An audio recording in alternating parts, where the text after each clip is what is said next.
학점은행제가 필요해 정보도 찾아보고 상담도 받아봤는데 이유도 제대로 설명 안 해주고 무조건 경영이 좋다고 경영으로만 하라고 합니다.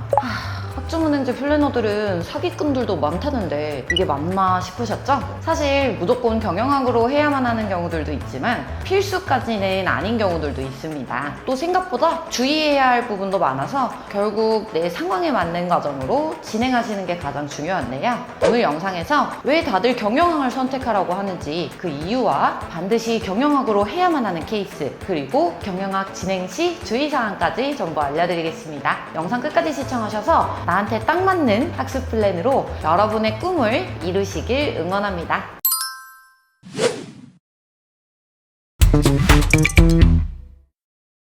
우선 경영학을 선택하시는 가장 큰 이유는 활용처가 아주 다양하다는 점 때문인데요.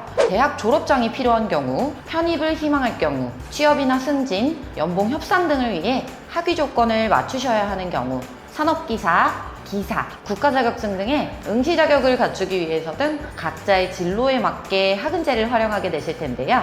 경영학의 경우 방금 말씀드린 거의 모든 경우에 활용이 가능합니다. 특정 분야의 전공이 꼭 필요한 경우나 이수해야 할 과목이 정해져 있는 등의 특이 케이스가 아니라면 거의 대부분의 경우에 활용이 가능하기 때문에 많은 분들이 선택하는 전공입니다. 또 경영학은 전공학점을 채우기가 상대적으로 유리합니다. 관련 자격증이 사기급으로 많기도 하고 가성비 자격증 역시 그 안에 포함되어 있어서 노력 대비 많은 학점을 채울 수 있습니다. 예를 들어 비교해드리겠습니다. 산업기사 자격증, 공인중개사 자격증 등은 준비기간에만 평균 6개월에서 1년 정도를 투자해야 하는 난이도가 꽤 높은 시험입니다. 시험 횟수도 1년에 3회 정도로 적은 편이라 단순히 학은제 기간 단축만을 위해 활용하기엔 부담스러운 면이 없지 않습니다. 특히 산업기사의 경우 필기 합격, 실기, 합격자 발표까지 길면 8개월 정도의 기간을 거쳐야 하는 경우가 대부분입니다.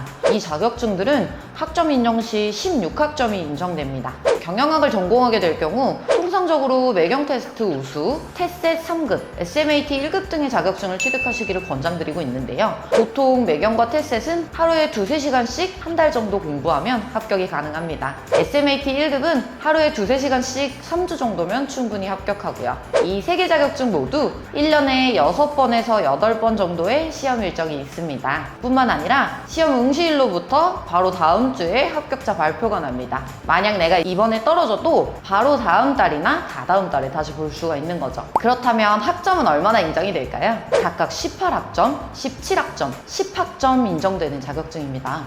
산업기사, 공인중개사 자격증보다 학점을 더 인정해주는데 한 달 정도 투자해볼 만하지 않을까요? 경영학은 관련 과목과 이수 가능한 교육원이 많기 때문에 거의 매 주차별로 개강반이 존재합니다. 원하는 목표에 따라 학점 인정 신청 기간, 학위 신청 기간 등을 잘 계산하고 고려해서 수강 시기를 선택한다면 단기간, 장기간 등 본인의 계획과 딱 맞는 학습 기간 설계가 가능해집니다. 자, 이런 장점들이 존재해 학점은행제의 불변의 치트키로 통하는 경영학. 그래서 어떤 분들이 선택하시는 게 유리할까요? 우선 편입을 희망하는 학생들의 경우 경영학을 선택하시는 게 유리합니다. 원하시는 학과와 목표 대학에 따라 평가 요소는 달라지겠지만 기본적으로 편입의 경우 이전 전공과 무관한 비동일계 지원의 경우에도 특별한 제한이 없는 경우가 대부분이기 때문에 단기간에 학위를 취득해 놓은 후 편입영어, 수학, 면접, 공인영어 시험 등 나에게 필요한 준비를 하기 위한 시간을 벌 수 있습니다. 쌤, 제가 원하는 대학은 전덕대 성적이 중요하다고 하던데요? 이런 경우에도 경영학이 유리할 수 있습니다. 이전 챕터에서 설명드렸던 것처럼 경영학은 개강 과목이 많아 과목의 선택지가 넓기도 하고 자격증이 많아 자격증의 선택지가 넓은 전공이죠.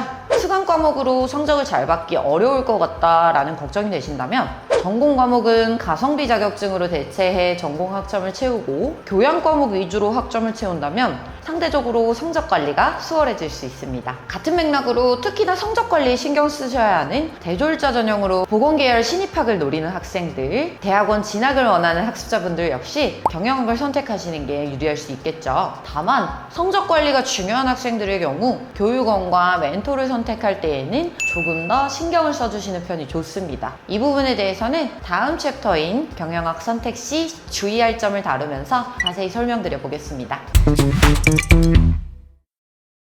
선생님, 저는 성적 상관없고 그냥 학위만 취득하면 되는데요. 이 경우에도 경영학을 선택해야 되나요?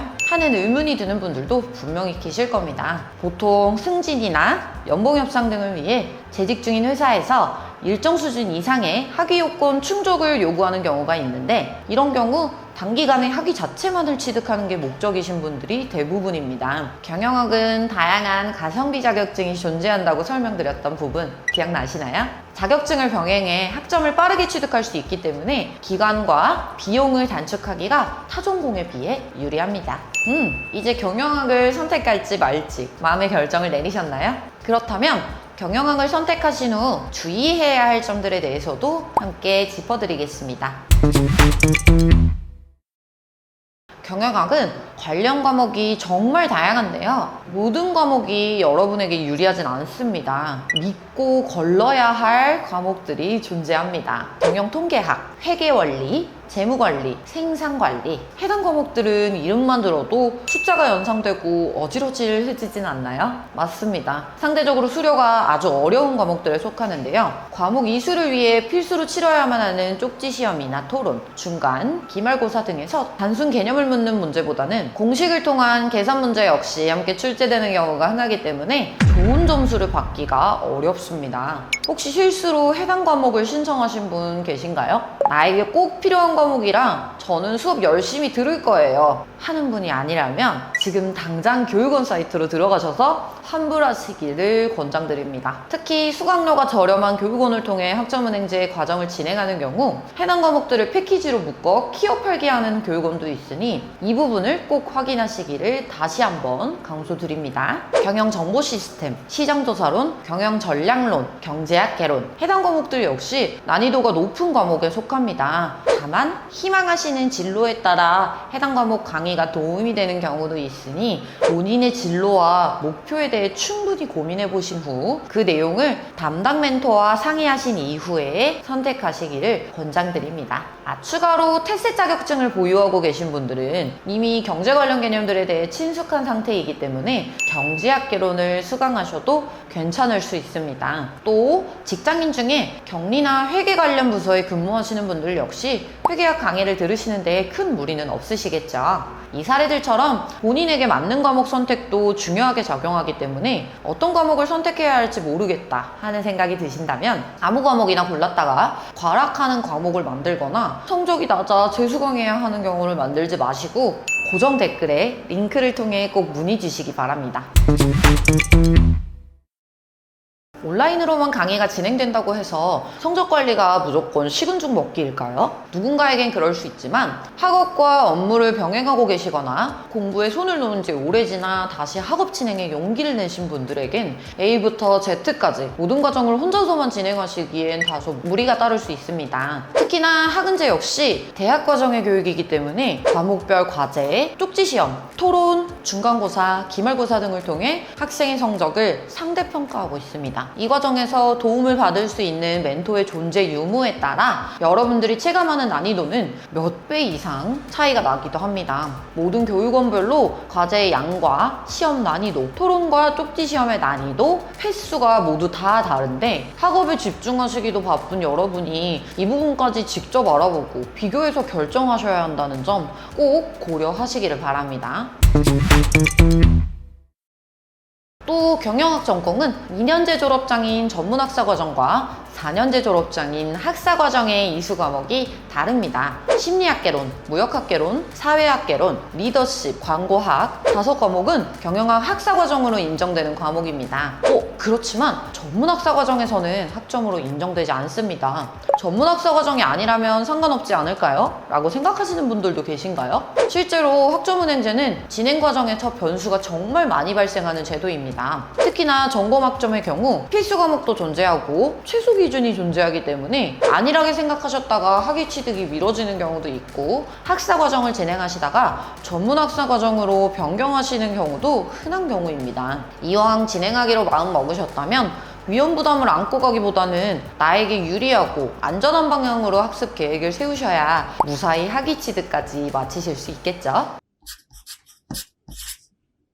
오늘 학점은행제 경영학에 대해서 여러분들에게 많은 정보를 드려봤는데요. 학점은행제 진행할지 고민하고 있는데 학은제는 경영학이 아니면 못하나요? 혹은 저는 이러이러한 상황인데 어떤 전공을 선택하는 게 맞을까요? 하는 고민이 여전히 있으신가요? 본인의 상황에 딱 맞는 1대1 맞춤 전략은 늘 있습니다. 너무 긴 고민은 두려움만을 키운다고 합니다. 학점은행제 관련 고민이 있으시다면 두려움이 커져 여러분을 잠식하기 전에 함께 고민하고 이끌어줄 멘토와 만나보는 것도 좋은 해결책이 될 수 있습니다. 아래 고정 댓글에 링크를 통해 문의 주시면 여러분 상황에 딱 맞는 맞춤 상담 도와드리겠습니다. 오늘도 꿈을 위해 노력하는 여러분은 그 자체로 멋지고 빛납니다. 저는 다음에 또 유익한 정보 들고 다시 찾아뵙겠습니다. 지금까지 가시TV 소라쌤이었습니다.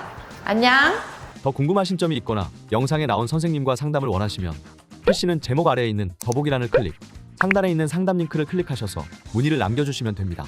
모바일은 화면 아래에 있는 더보기란을 터치, 상담 링크를 확인해보세요. 카카오톡 상담은 댓글에 있는 링크를 클릭하셔서 궁금하신 내용 남겨주시면 빠르게 답변 도와드리겠습니다.